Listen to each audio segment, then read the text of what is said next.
The hour of departure has arrived, and we go our separate ways. I to die, and you to live. Which is better? Only the gods know. These are the famous final words of Socrates before his death, as recorded by Plato in his famous work, the Phaedo, and also beautifully illustrated by David in his neoclassical The Death of Socrates from 1787, probably one of the most famous paintings in the neoclassical style, and also um, one of the most famous representations of the philosopher. So I wanted to take some time and discuss the painting, as well as offer you some personal musings about death. I'll try and keep it brief because there's too much that can be said about death, and somehow not enough at the same time. So Plato's work made the death of Socrates almost as, if not more, famous than his life and philosophy. As we know, he was found guilty by the government of Athens of corrupting the minds of the youth. Then he was offered the option of leaving the city, so that's exile, which at the time was considered probably even worse, or death. And Socrates chose death. And the moment depicted in this painting is the moment right before Socrates takes up the cup of poison, and while he's surrounded by his disciples.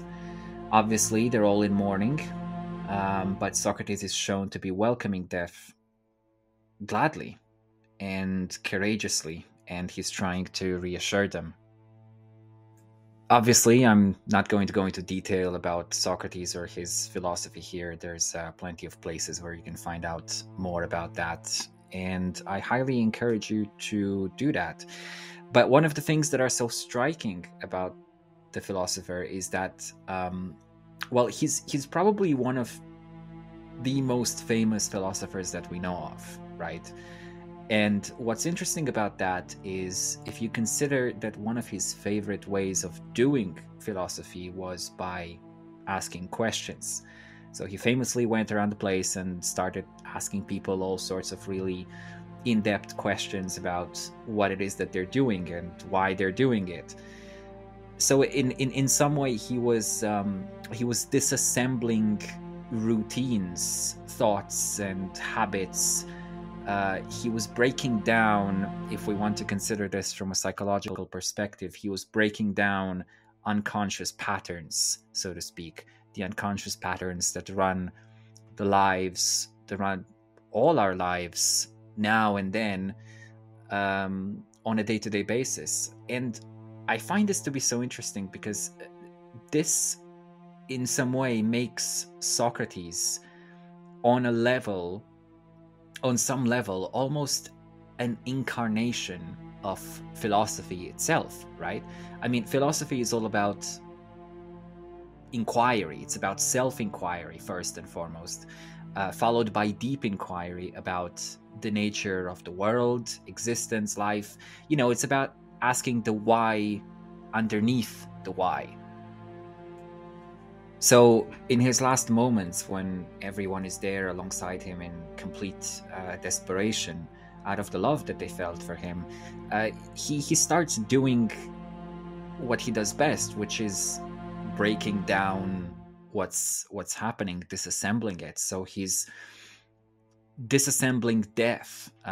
Plato records him as saying, "For the fear of death is indeed the pretense of wisdom, and not real wisdom, being a pretense of knowing the unknown. And no one knows whether death, which men in their fear apprehend to be the greatest evil, may not be the greatest good. Is not this ignorance of a disgraceful sort, the ignorance which is the conceit that a man knows what he does not know?" So what he's saying basically is, why are you all fearing death when you have no idea what death is? And of course, nobody can know that until they experience it on a personal level. But mankind believes that they know what death is, which is some sort of an ending. Now, there's many spiritual and metaphysical things to say about death. Is death real? I don't know. What is really interesting to consider is that, as far as you're concerned right now, death only exists as an idea in your mind. Notice that it's always somehow in the future and exists there as some sort of a specter, like a ghost that one day is going to get you.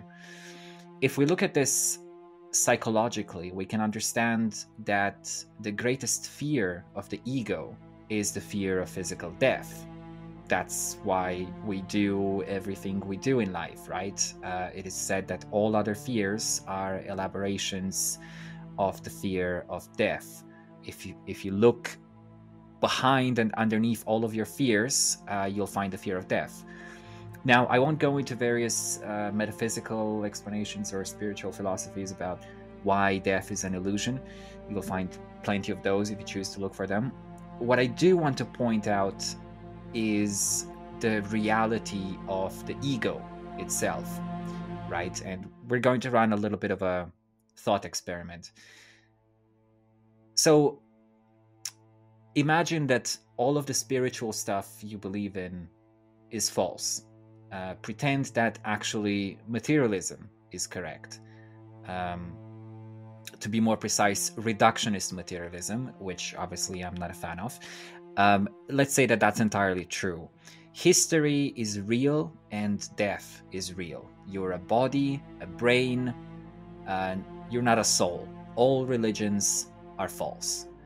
Okay, so this is just a little thought experiment to run. So all of this is false, and you're a body who will die. Even if this is true, what you will see around you is many other bodies, many other egos.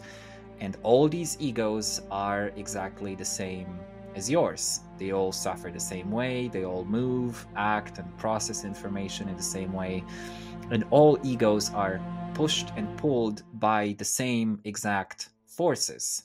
They react to pain and they chase pleasure. All egos suffer the same way, and the reality of suffering is undeniable, even throughout history, right? So we could say that all these egos is one ego, because it's the same structure, even if it might have, and of course it does have, variations on the outside, the inner structure is the same. So if this is true, then it becomes quite obvious that the ego is immortal. Why? Well, because if we accept everything that history tells us, it means that the ego built the world we live in over thousands of years. Its pains and pleasures, conquests and failings are, they're recorded in the history books, and you also see them around you every day of your life. And so this ego lives forever. Again, leave aside the soul, the spirit, reincarnation, etc. Just look at the ego. The ego cannot die. It's the same ego that has lived for a time that you can't understand. History, of course, has no beginning. It's a little bit like your birth. There's stories about it, but you personally were not there consciously to experience it. So if the same ego created history and built the world around us, why is it still living in fear of death? Well, in some way, if death is always in the future, the ego lives in constant fear of the future, right? I mean, you can relate to that. The future, like its past, is entirely unknown. Of course, we can say that neither are real because only the present moment is real, etc., etc. That's also true, but I just want to stay on the materialist level for a moment because that's the level out of which most of the ego operates from. So back to Socrates. On some level, Socrates represents philosophy itself, right? He represents the willingness to inquire deeply about things. The fact that he chooses death willingly, consciously, is of course on one level showing us that he was a brave man, but it's also showing us that the purpose of philosophy itself, right, to show the ego that it's surrounded by illusions, by ghosts, that it constantly lives in panic without knowing why. What I really liked about the painting is that you can also see Plato himself on the left side, sitting at the foot of the bed. I'm not the one to point this out. I remember watching a video here a while ago where someone pointed out that that figure might be Plato, in some sense remembering the scene of his teacher's death. What I did was I took David's work and transformed it a little bit. I changed some things and recreated it in my own style. And the thing that I wanted to change was the gateway around Plato that kind of looks a little bit like a halo. Now it's infused with the light of transcendence in some way, but also that of the mind itself, the seat of philosophy. I wanted philosophy to perhaps to be the gateway into and through death itself, representing inquiry, an inquiry that is so profound that will hopefully lead to transcendence of death, to transcendence at least of the fear of death. I do believe that we often suffer when our ideas about the world are too tight, they are too small, they are too limited.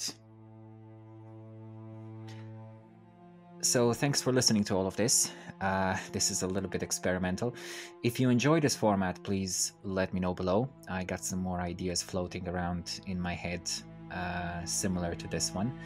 Also, if you'd like to own this version of The Death of Socrates, I have created 20 limited edition prints of it. They're all numbered, signed, and framed, and come directly from me. If you're interested in supporting my work, you can visit my Ko-Fi, where you'll find a shop. And for more discussions on metaphysics, philosophy, or spirituality, you can check out my blog on Medium. There's lots of juicy stuff there, including an entire series on the Norse runes symbolism alongside Norse mythology, if you happen to be into that, and a lot more. Thank you very much for listening. Blessings.